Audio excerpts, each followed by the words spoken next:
Rádio e TV Câmara Catanduva. Entrevista com gente que faz parte da história da cidade de Catanduva e poderá nos presenciar, abrilhantar esse estúdio hoje, narrando alguma coisa da nossa querida cidade de Catanduva. Iniciamos hoje mais um Acervo Catanduva, com muita honra, advogado, professor, ex-diretor da Faculdade de Administração de Catanduva, autor de vários livros, Dr. Marcílio Dias Pereira Júnior. Como vai, doutor? Tudo bom? Graças a Deus, tudo sob controle. Tudo bem, então? Graças a Deus. Eu estou me sentindo muito honrado, principalmente por estar diante de uma pessoa de extrema cultura, que além de vários livros que o senhor já editou, já lançou, é autor do livro Como Conseguir Muito Mais Tempo Já, autor do livro Sob o Signo da Serpente, Jesus no Banco dos Réus.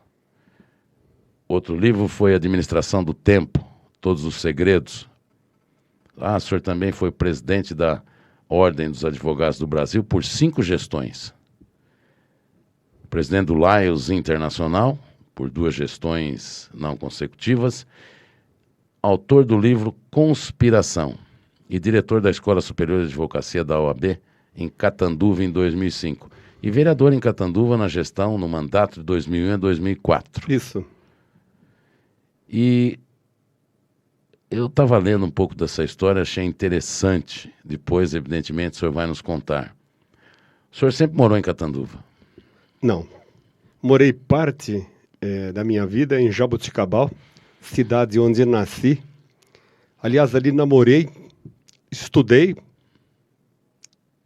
me casei e morei também em Ribeirão Preto. E o senhor também é ex-funcionário do Banco do Brasil? Sim, fui advogado de carreira do Banco do Brasil, respondendo pelo serviço jurídico em Catanduva e região, que abrigava 7 agências, e depois eu fui para o núcleo jurídico do Banco do Brasil em Rio Preto, que abriga uma área muito maior de agências no estado. Eu tenho conhecimento também que o senhor é articulista, colunista, da revista Viva, é isso? Isto. Do jornal... O Regional. O Regional. Isto. Eu sempre leio os seus artigos. Casado? Sim, casado há 36 anos. 36 anos de casado. Tem uma filha linda? Eu também advogada. Acho. Concordo, advogada. Mora hoje em Macaé, casada. Em Macaé? Macaé. 1.000 quilômetros daqui. Quer dizer, geograficamente ela fica longe da gente, mas está sempre no coração da gente. Que coisa, não. A gente vai criando os filhos, né? É sempre assim, né? 1.000 quilômetros. 1.000 quilômetros. E ela advoga? Presentemente ela se prepara para ser advogada tributária. Tributarista. Tributarista. Isso, ela está fazendo uma especialização. E eu tenho um filho também que mora em Jundiaí, trabalha em São Paulo. Ele é funcionário do JP Morgan, no banco, na área internacional. Então ele faz programas de computador para o banco e ele vai indo agora para os Estados Unidos desempenhar, enfim, dar conta de uma missão. Então, um casal de filhos? Um casal de filhos. Interessante que a gente não gosta muito de falar da idade da gente, né? Mas a idade de casado a gente tem uma satisfação em falar, porque é raro, hein, hoje? Hoje é. É raro nos dias de hoje. O casamento hoje não é para durar, né? O nosso casamento é para sempre, né? Eles dizem que é uma instituição falida, mas todo mundo passa. Quer conhecer. Passa. E me recordo também, hoje, evidentemente, eu faço parte da equipe aqui da Câmara Municipal. O presidente Marcos Cripa nos trouxe para cá em virtude desse projeto da Rádio e TV Câmara, desse acervo Catanduva. Que essas entrevistas, elas evidentemente ficarão guardadas nesse acervo com facilidade de a pessoa ver. Porque o livro é mais difícil. Difícil. E esse CD, com esse acervo nosso, evidentemente o senhor vai ter um, é muito mais fácil da pessoa ver. A ideia é brilhante. A ideia é brilhante pelo seguinte, eu lamentei profundamente que Catanduva não tivesse guardado, numa gravação como essa, o depoimento do professor José Favorino Rangel. O que o professor Rangel contava em classe, contava fora da classe para todos nós, era matéria digna de compor um livro, mas um livro de escola. Ele dava aula de desenho. Dava aula de desenho e, paralelamente, ele dava aula de moral e cívica. Tanto é verdade que eu me lembro que, para ele, a bandeira brasileira, a postura que ele assumia diante dos símbolos nacionais, era um exemplo para todos nós. E, em termos de educação, o que esse homem ensinou para a classe? Exemplo. Professor, quero ir lá fora que estou com fome. Ele falou, fome, filho, você não tem ideia o que é. Você pode ir lá fora que você está com apetite. São coisas que marcam e passam a formar o caráter dos alunos. Eu acredito que depois dele veio a professora Iraci, uma senhora que era muito rígida também, que eu fiz o Barão, e ele deu aula lá no Barão, né? Deu aula no Barão, foi? Que a banda Favorino Rangel leva o nome dele, que o senhor, seu irmão, foi instrutor da banda por muitos anos, sim, o Washington Pereira, e nós nos levantávamos quando o professor chegava na sala. O Barão era uma escola modelo, o senhor se recorda disso? Sim, sem dúvida. E hoje, o senhor pode observar que falta esse tipo de matéria nas escolas. Sem sombra de dúvida. Veja, os irmãos Além, aqui o Cândido e o Pedro. Estudei no Catanduva. Também estudei. Estudei. O exemplo, as aulas que eles davam de formação para os seus alunos, são coisas que ficam gravadas com tinta indelével na mente da gente. O professor Anísio Borges, o que esse homem tinha, a cultura que ele tinha, é lamentável que nós não tenhamos isso aí gravado. Era professor de música. De música. A propósito, Magatti, sabe o que eu fiz? Pensando nisso, um dia peguei meu pai e minha mãe. Meu pai fez a Revolução de 32 e minha mãe participou também de vários movimentos da Revolução de 32. Seu pai era Marcílio também? Marcílio Dias Pereira, isso. Minha mãe Albertina Baldo Pereira. E o seu avô era Major? Major Arnaldo Augusto Pereira, isso. Eu tomei o depoimento deles dois, enfim, o que eles viram, o que eles vivenciaram em 1932 em clima de revolução. E tenho isso gravado. Só que eu não tenho a coragem de escutar. Porque ao ouvir, eu estou ouvindo a voz do meu pai, a voz da minha mãe, que já não estão entre nós. É algo machuca muito o coração da gente.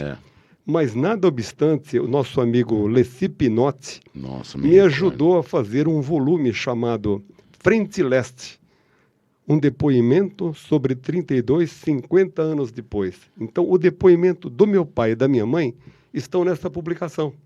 Então, eu tenho isso escrito também. No entanto, a memória gravada é algo sensacional, algo extraordinário, que não poderia deixar de ser feito. Inclusive, eu gostaria depois que o senhor nos passasse o nome. Me parece que tem um senhor em Catanduva que ele participou em 32. Quando existe as comemorações de 9 de julho, ele comparece. 9 de julho, é o MMDC, né? Isso. O senhor parece que sabe o nome dele, Rafael. Não, infelizmente não sei. Não sei. Porque eu devo sublinhar o seguinte, meu pai fez a Revolução de 32, não participando do batalhão aqui de Catanduva, mas sim o de Campinas, batalhão Francisco Glicério. Ele e o irmão dele, Euclides Pereira, os dois foram para Campinas e lá integraram o batalhão Francisco Glicério.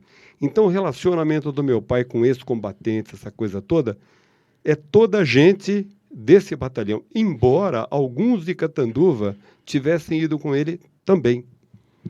Seu Euclides e o seu pai, eles tinham um cartório? Cartório de segundo ofício, isso, na esquina. Na rua Pará, onde hoje é um estacionamento. Isso, esquina da Sergipe. Pará com a Sergipe. Número 304. Me recordo quando criança, passava sempre por ali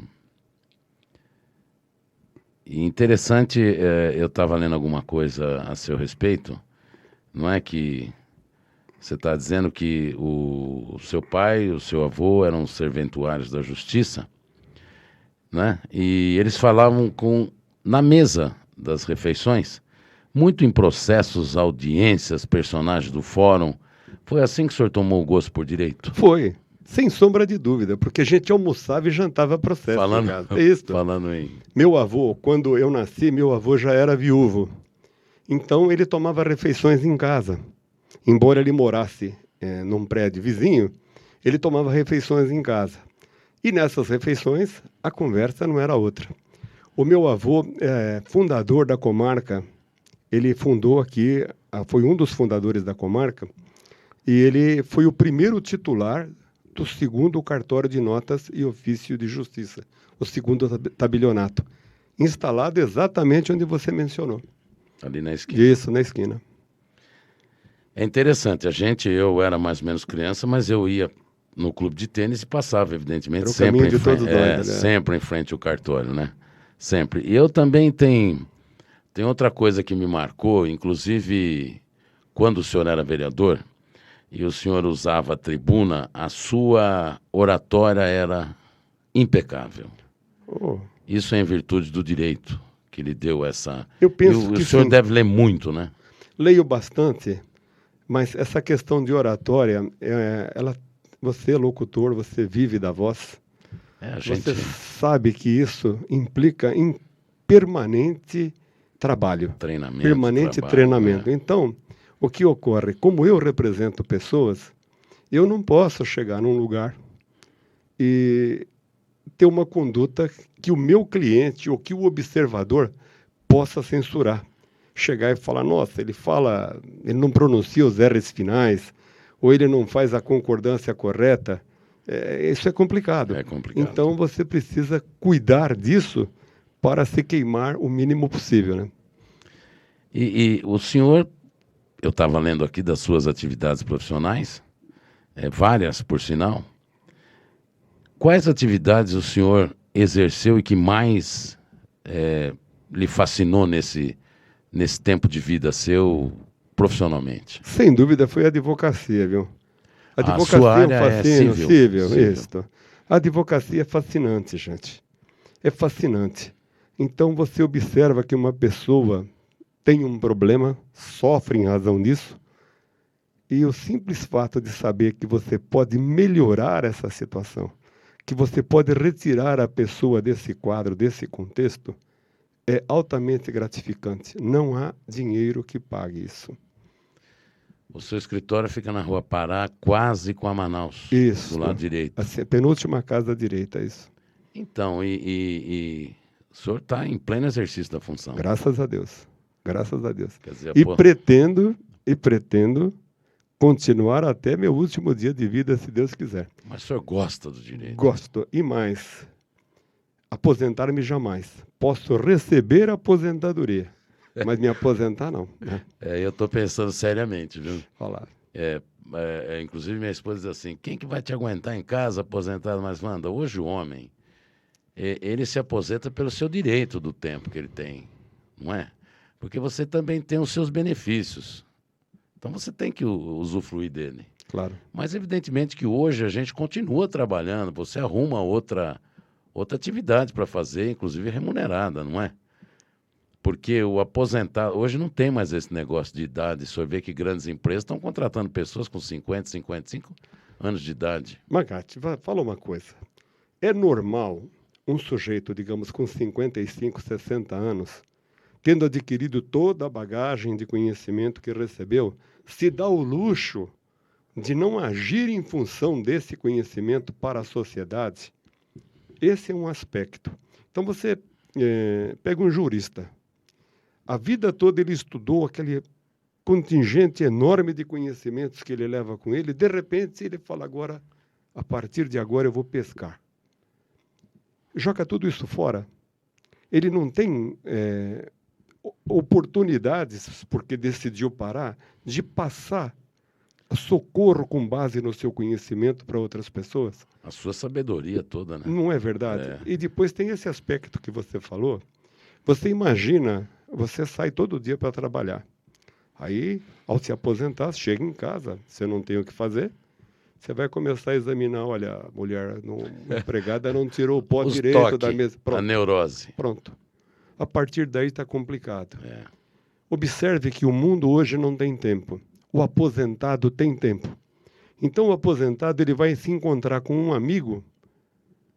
Esse amigo gosta dele, o estima, quer conversar com ele, mas não tem tempo. Então, a rejeição é iminente. O que acontece? O camarada se sente ofendido, fala, pô, encontrei uma gata e ele não me deu nem confiança. Não é. É que hoje que pela não falta pode. de tempo. Não, é falta de tempo. E depois tem um terceiro aspecto. No tabuleiro, um peão é um peão que pode ser promovido a bispo, pode ser promovido a torre. Agora, fora do tabuleiro, ele é apenas um toquinho. Um toquinho de madeira. Acabou. Ou de madeira, ou de cerâmica. Não tem importância. Nenhuma. Entendeu? Eu fico abismado. Eu mexi com... eu adorava direito. Em virtude do meu pai faleceu com 17 para 18 anos, eu gostava muito do esporte, então fui em São Paulo fazer educação física. E eu fico indignado. Eu trabalhei muito com terceira idade. Sim. 55, 60, 68, 70, 80 anos. Nesses jogos idosos. E a gente via a reação deles, a felicidade, o prazer de viver. E eu fico indignado quando eu vejo aqui um pessoal já de idade, quer dizer, jogando baralho, jogando bocha. Desiste da vida, parece. Desiste da vida. Porque a pessoa nessa idade, quanto mais parado ele ficar, mais rápido ele vai morrer.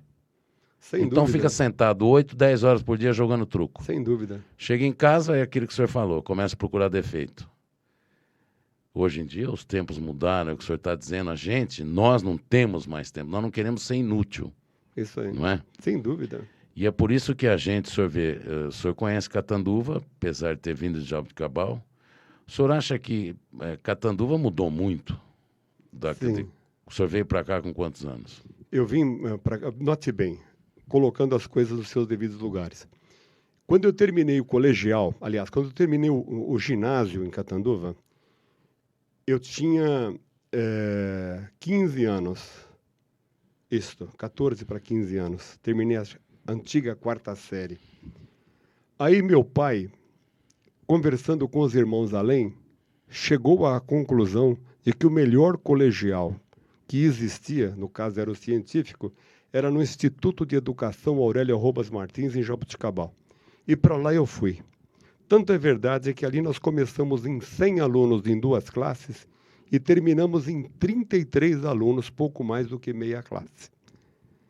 Fui para lá, ali conheci minha mulher, eu dava aula para ela era criança ainda, dava aula particular de matemática.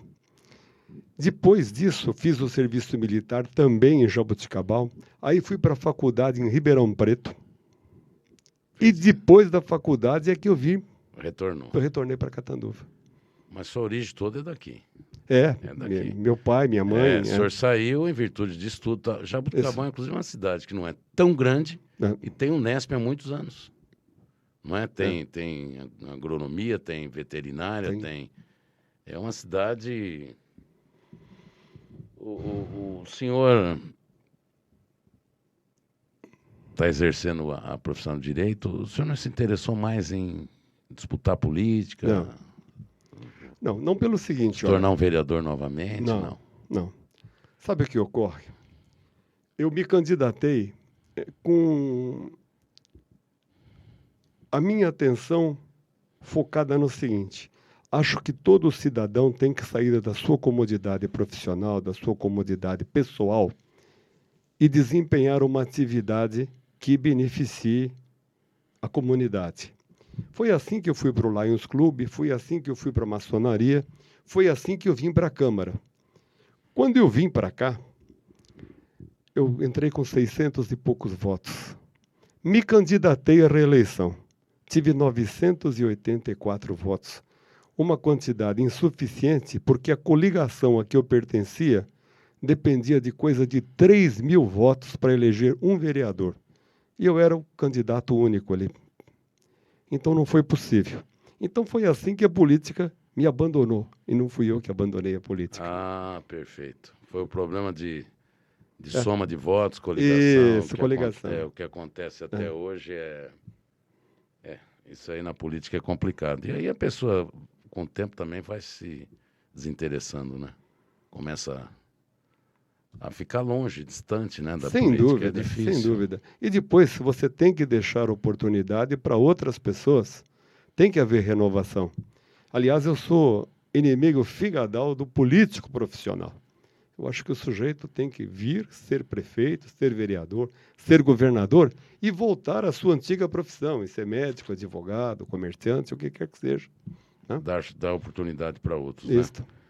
né? Doutor, deixa eu dizer uma coisa para o senhor.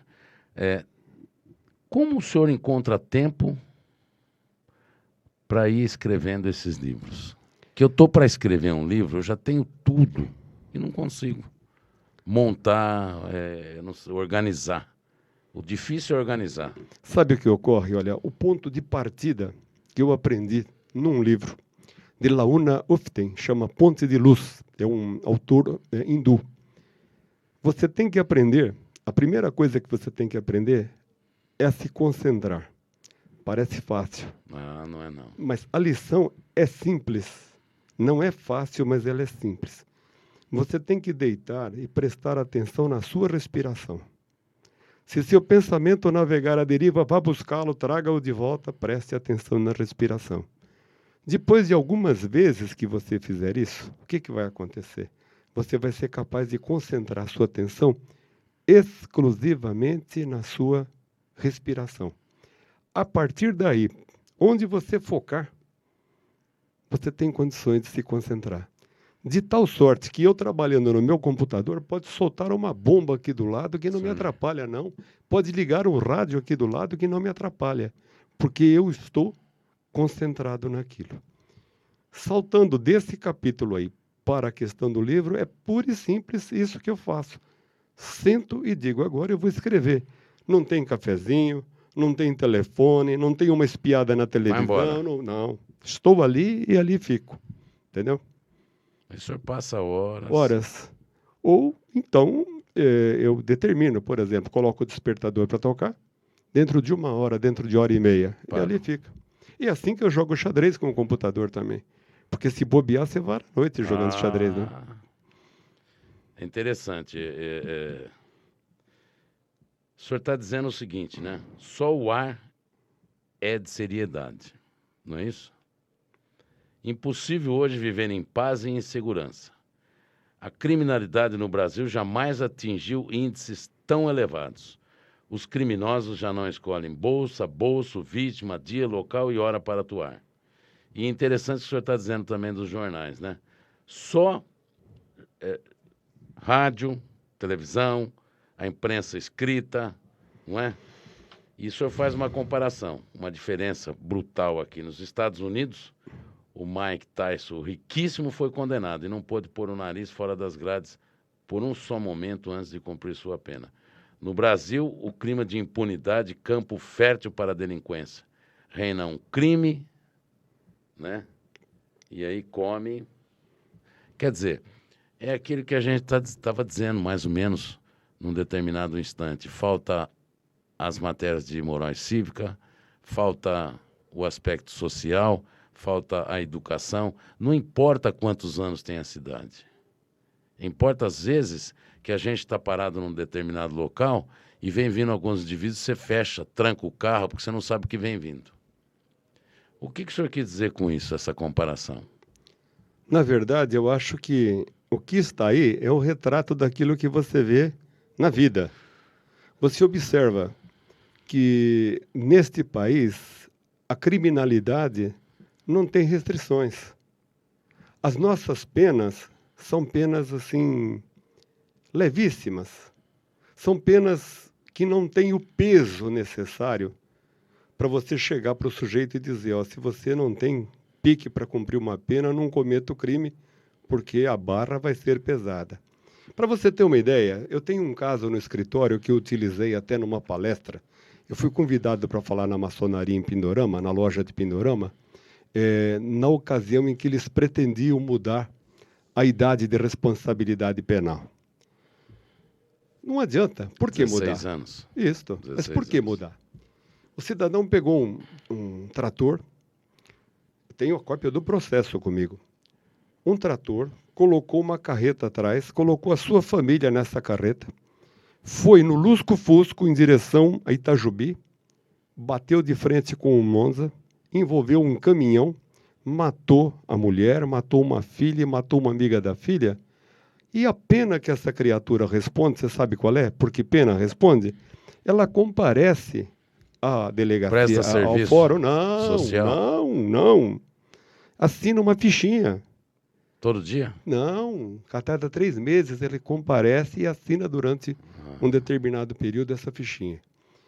Aquela série 24 Horas com Kiefer Sutherland. Da TV americana. Isso, filho do... agora esquece o nome do pai dele. Donald Sutherland. Esse sujeito foi pego alcoolizado, checaram pelo bafômetro, ele pegou 48 dias de cadeia, onde ele tinha que lavar a própria roupa. E saiu no mundo todo. Mas presta atenção, porque ele não se envolveu num acidente. Ele não matou ninguém, não agrediu, não fez nada. Ele apenas estava alcoolizado. Ponto final. Eu li no jornal, há algum tempo atrás, nos Estados Unidos, um brasileiro foi preso porque estava alcoolizado.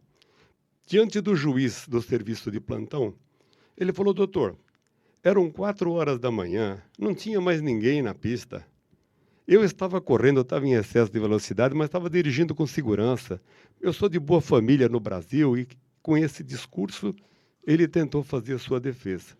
O juiz falou: eu não vou dar sentença. Eu vou mandar submeter o senhor a um tratamento psiquiátrico, porque essa postura não faz sentido neste país. Ponto final. No Brasil, quem sabe, isso teria funcionado. Não é verdade? É aquela conversa, né? É interessante. E isso que a gente diz, o respeito.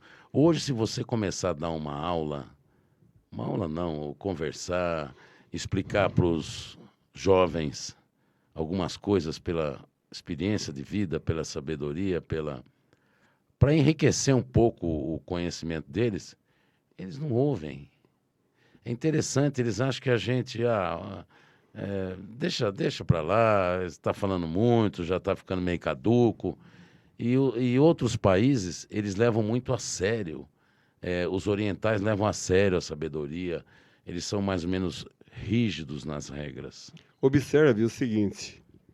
Você mencionou, agora há pouco, a figura do senhor, seu pai. Seu pai te deu uma orientação? É lógico. Você aprendeu orientação, com certeza, com a senhora, sua mãe, com os adultos da sua casa, quando você era pequeno? Mesma coisa aconteceu comigo. Hoje, quem é que educa as crianças? A televisão e a internet. É o meu celular? Quem educa é a internet e a televisão. Não é um absurdo isso? É. Então, o que pode uma criança levar para a vida adulta? E mais, eu fico pensando se já não está um pouco tarde para começar a fazer um trabalho de sapa capaz de reverter essa situação. Observe o seguinte, eu te dei uma sugestão no Lions Club de criarmos o Projeto Saber. O que era o Projeto Saber? Um aluno campeão de cada escola iria prestar uma prova e prestou essa prova no Colégio Nossa Senhora do Calvário, que cedeu gentilmente todo o prédio. Cada escola indicou seus 3 melhores alunos de cada curso, de tal sorte que o aluno que conseguisse se sagrar em primeiro lugar na sua categoria iria para o curso seguinte por conta e risco do próprio Lions.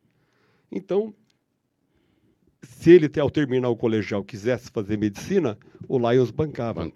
E assim foi. A proposta foi essa. Houve um vencedor e esse vencedor recebeu o prêmio.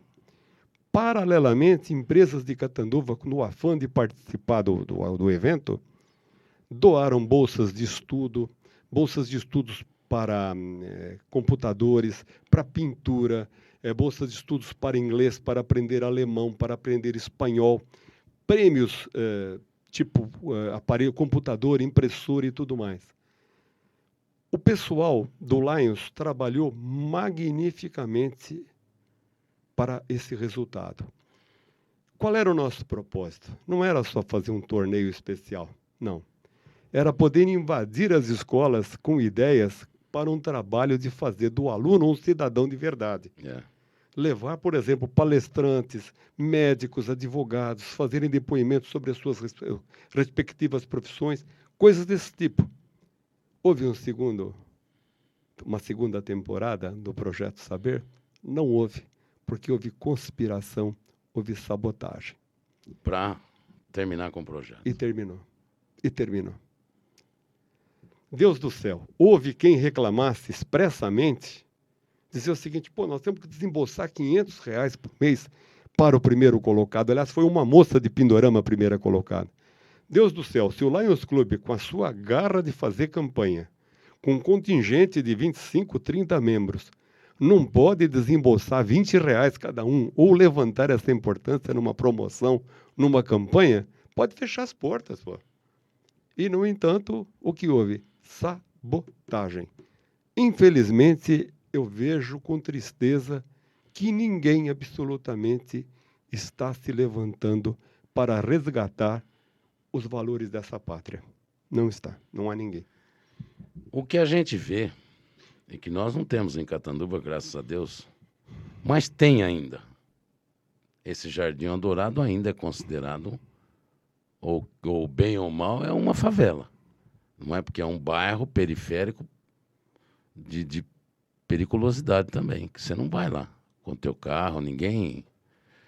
E você vê em cidades como Rio e grandes metrópoles,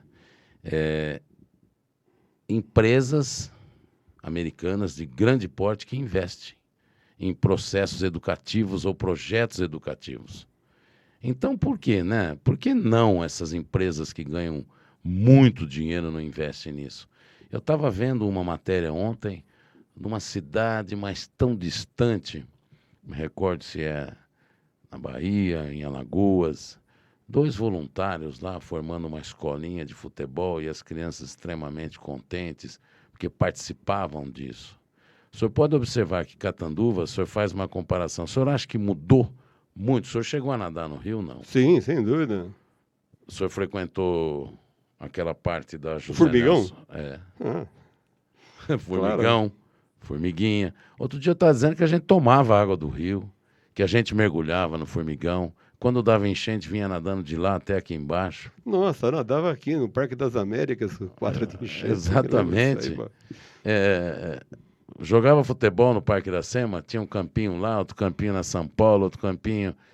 A cidade, ela mudou muito, a sua cultura, a sua... Outro dia eu estava me dizendo que o Carnaval na Rua Brasil subia e descia, e a Rua Brasil era para cima. E eu vi uma foto no jornal esses dias que era mesmo. A Rua Brasil subia, eu não peguei esse tempo. O senhor pegou mais ou menos uma mudança radical? Sabe, peguei. Realmente esboroou, houve um arrefecimento do vigor. E eu faço uma comparação entre Jaboticabal e Catanduva, porque nossa cidade, ela parece que, às vezes, ser até estigmatizada. Em Jaboticabal, quando eu estive pela primeira vez na escola, logo começaram as palestras, vinham oradores de São Paulo, vinham oradores de Campinas, de universidades, promover palestras e a gente participava de debates. O público participava do debate para valer. Concerto havia com frequência. Tinha 2 bandas e havia sei lá quantos conservatórios. Mas tinha uma tonelada de conservatórios de Jaboticabal e concertos frequentes. O que eu quero dizer com isso é o seguinte: Jaboticabal parecia uma cidade que tinha disposição de acolher palestrantes e de participar, de tal sorte que se o palestrante não fosse bom, ele era crucificado no palco. Ele tinha que responder. Se ele se recusasse a participar de debate, o público exigia que ele respondesse as perguntas, as dúvidas que ele deixou na sua fala. Agora vamos mudar para Catanduva. Quando eu era presidente da Ordem, eu trouxe para cá o curso de oratória do Ademir Ramos. Era o curso do momento. Olha, convidei Câmara Municipal, Lions, Rotary, advogados, público em geral, para aprender as regras técnicas de oratória. O local seria aquele salão da Fundação Padre Albino, em frente à entrada do hospital. Na Rua 13. Na Rua 13, isso. Auditório. No auditório. 5 inscrições. 5 inscrições. Nossa. Ninguém se interessou. Deu prejuízo, nós tivemos que bancar esse julgo. Na Escola Superior de Advocacia, assim que mudou o Código Civil, nós contratamos professores de Jaú, de Bauru, São Paulo, Campinas, para virem a Catanduva dar aula nos finais de semana. Organizamos a grade direitinho. Professor, o senhor pode vir na manhã do sábado? Não, só posso ir à tarde. Só posso ir à noite de sexta-feira. Quanto o senhor cobra? Quantos quilômetros são? Quanto fica? Tudo ajustado. Fizemos um convite para 850 interessados, que são os inscritos na Ordem. Nós tivemos 6 inscrições, apenas 6. Então, o que significa isso? Isso aí, eu acho que é assim, um vestígio acentuado de como é que essas coisas não funcionam em Catanduva. É triste isso aí, mas é verdade. Agora, se o senhor mandar 800 convites num determinado barzinho, que o senhor vai colocar um conjunto de pagode para tocar, vai dar 2.000 pessoas. Olha lá. Mas não é um pecado? Mas é a cultura, assim, é a cultura, não é do interior, é do brasileiro. Sabe, uma coisa que eu acho estranho, assim, em Catanduva, é minha cidade. Eu digo assim, que eu não sou catanduvense por antiguidade, sou catanduvense por merecimento. Porque eu nasci em Jaboticabal, mas adotei Catanduva como a minha cidade. O senhor está até hoje aqui, né? E com que satisfação. Casou, teve filhos, profissionalmente. Os meus amigos, o meu mundo é Catanduva. Catanduva. E eu vejo com dor no coração que isso aí aconteça. Mas, em contrapartida, houve época em que eu aplaudia o desempenho do povo de Catanduva, não pelo aspecto violência, por favor, mas pela sua capacidade, pela sua garra, que hoje o brasileiro não tem. Nós vemos o Foro de São Paulo ser em franco desenvolvimento, com a cooperação do nosso presidente da República, do Fidel Castro, do Chaves e desse presidente do Equador, como é que ele chama? Francisco... Bom, não me lembro o nome dele. Bom, eu também não recordo. Mas esses estão organizando algo desde 1990, quando caiu o comunismo na União das Repúblicas Socialistas Soviéticas. Eles têm o propósito de implantar isso na América Latina. Você pega o livro do Paulo Diniz Zamboni, chamado Conspiração de Portas Abertas. Ele te entrega tudo. Você entra na internet, no Mídia Sem Máscara, você vê. A nossa imprensa fica quieta. A Ordem dos Advogados do Brasil lançou o movimento cansou e deitou, não faz mais nada. A maçonaria, que fez a Revolução Francesa, fez a independência do Brasil, fez a proclamação da República, não toma uma posição assim, de olhos voltados para a democracia. Não toma. Por que eu estou te falando isso a respeito de Catanduva? Uma vez, a Companhia de Energia Elétrica aqui em Catanduva andava oferecia o pior trabalho do mundo. Eu acho que eu me recordo disso. Catanduva o que fez? Foi lá ameaçar colocar fogo? Eu estava no cinema, no Cine Bandeirantes esse Olha dia. lá. Foi ameaçar colocar fogo. Isso eu quero dizer, não que isso seja digno de aplausos, não é isso. É assim, a coragem de exigir, determinação de De um querer povo. isto de um povo, coisa que o argentino faz muito melhor que nós. Se isso não bastasse, você mencionou o cinema, no Cine República, cortava a fita, a cada tantos metros cortava a fita, acendia-se as luzes, A luz. o pessoal se irritou, o que fez? Apedrejou o cinema e colocou o cinema no chão. Outra, quando houve essa questão da Companhia Nacional de Força e Luz, não era a Companhia Nacional de Força e Luz mesmo? Eu não me lembro. Era a Isso, Companhia Nacional. isso. Eu me lembro que quem mandou... Não era dessa atual Não, diretoria que é hoje, mas não, era a claro. Companhia Nacional. Mas eu me lembro que o subdelegado que mandou os policiais atirarem nos circunstantes era dono de uma farmácia nas imediações do bar chamado Chão de Estrelas, na rua Minas Gerais, quase esquina da rua 13. Curiosamente, o estabelecimento que está lá hoje chama Fênix. Fênix é a ave que surgiu das cinzas, pois não botaram o prédio do homem no chão. É uma relojaria hoje, que chama Fênix. Fênix. É. Mas botaram a farmácia do homem no chão. Não tinha caco de vidro que coubesse debaixo de uma unha de cada um de nós. Com isso, eu estou mostrando o seguinte, havia uma participação. Era preciso olhar com seriedade para o interesse público, porque o público sabia reivindicar. Hoje não sabe mais. Interessante esse fato que o senhor citou. Eu estava no Cine Bandeirantes assistindo o Mazzaropi, Jeca Tatu. Amácio Mazzaropi. E com o meu, que hoje é compadre, é primo Edgar Frigério, doutor Edgar. Sim. Nós duas crianças, 12, 11 anos. E apagou as luzes. E a gente, como era medroso, já saímos logo para fora. E pegamos a Rua Maranhão e ouvimos esses tiros. E tinha gente ali na rua Sergipe. Sabe aqueles rolos de madeira grande com Sim, cabos? sim. Já desenrolando.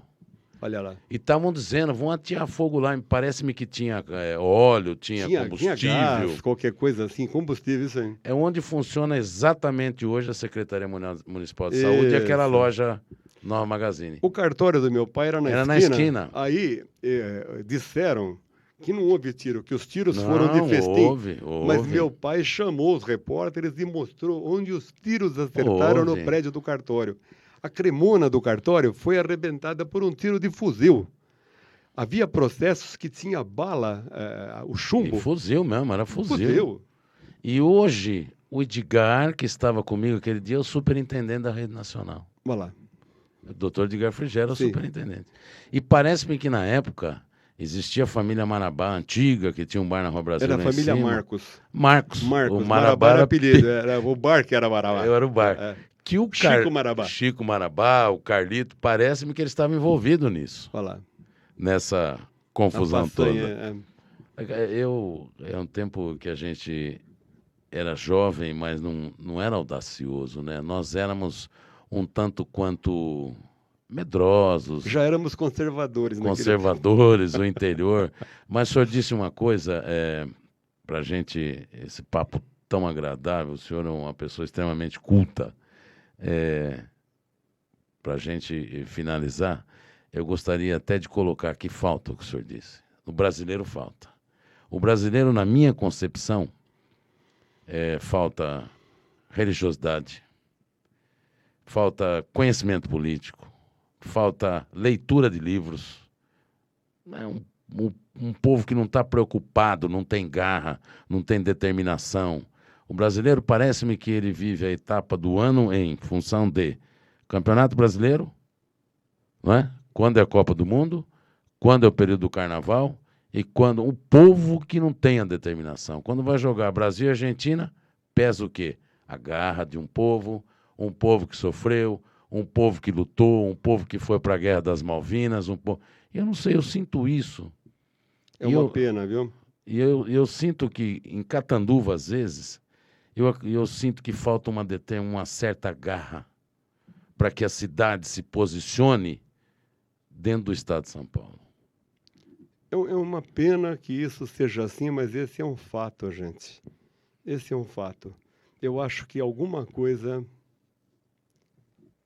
que não deveria acontecer, aconteceu. Não sei exatamente o que. Eu também não. Outro, outro dia perguntaram para uma pessoa assim, nossa senhora, mas como o senhor teve poucos votos numa eleição, né? Ele falou, porque eu estava com gente como você trabalhando para mim. Olha só. Não é verdade? Quer Verdade. dizer, outra que eu li de um filósofo hindu, que ele estava dizendo, como é que eu posso fazer a cabeça de alguém politicamente se antes eu não matar a fome dessa pessoa? Quem te ouve falar de religião, de política, se tem fome? Não é verdade? Verdade. Ué, quando houve aquela questão do Katrina, nos Estados Unidos, o furacão, aquela coisa toda que atingiu aquela região todinha, ficou documentado para a humanidade que o homem, quando tem fome, se vê privado das suas necessidades básicas, ele começa a agir como um animal irracional. Esse é um grande problema. Se o senhor assistir, às vezes, o Animal Planet Eu vejo com assiduidade. eu adoro, tem vários, e alguns deles, eles tem o título de Animais Selvagem. Ele come o próprio companheiro dele quando ele não encontra caça. Da mesma raça dele. Sim. Entende? Então é o ser humano. O ser humano, não sei até que ponto o ser humano, até onde vai a capacidade do ser humano. Quando existe acidente aéreo, dos quais temos notícias, como aquele nos Andes, você lembra do sujeito? Quando eles comeram carne humana, ué? Teve até o filme, né? Tem até o filme. Mas um filme calcado na realidade. Calcado na realidade daquilo que tomavam urina e comiam carne humana. Porque a carne, ela congelava, né? Lá nos Andes, no frio. Dr. Marcílio Dias Pereira Júnior, foi um imenso prazer conversar com o senhor.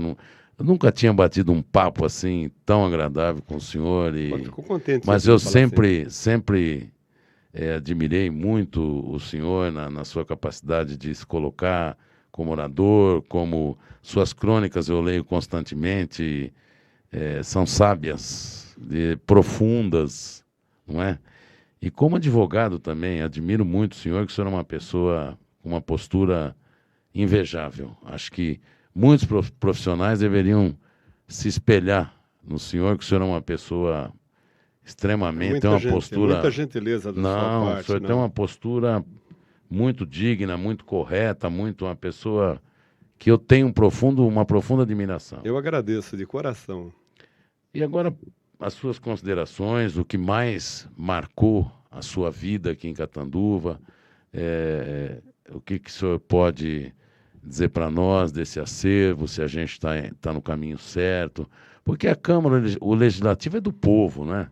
Então nós temos que fazer também, além das leis e tudo, deixar alguma coisa gravada para que o povo saiba quem fez parte da sua cidade, a história da sua cidade, dos homens da sua cidade. Como dissemos, é extraordinária a ideia de documentar, trazer depoimentos de pessoas que são testemunhas da vida em Catanduva, do nosso presente, do nosso passado, que isso tudo vai se refletir acentuadamente no futuro. Então, a ideia é extraordinária. Eu gostaria de parabenizá-los por essa iniciativa e espero que vocês consigam caçar cada uma das cabeças capazes de contribuir para escrever a história de Catanduva dessa forma. Nós estamos buscando, levantando nomes. O senhor viu que o senhor entrou aqui hoje, o senhor foi vereador, falou, nossa, como mudou aqui. Então a gente está buscando pessoas que possam contribuir um pouco. Se o senhor, evidentemente, se lembrar de alguém também, quiser depois nos ligar, indicar.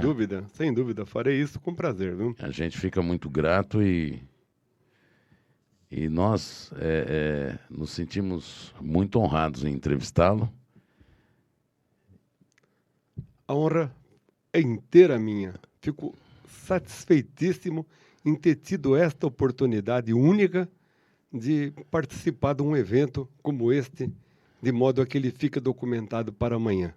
Parabéns pela sua atuação, tive muita satisfação em conversar nesta tarde contigo, certo?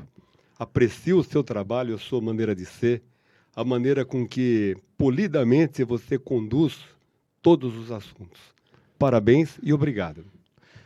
Eu agradeço muito a sua presença e nós encerramos hoje mais uma entrevista com o advogado Dr. Marcílio Dias Pereira Júnior no nosso Rádio e TV Câmara, Acervo Catanduva.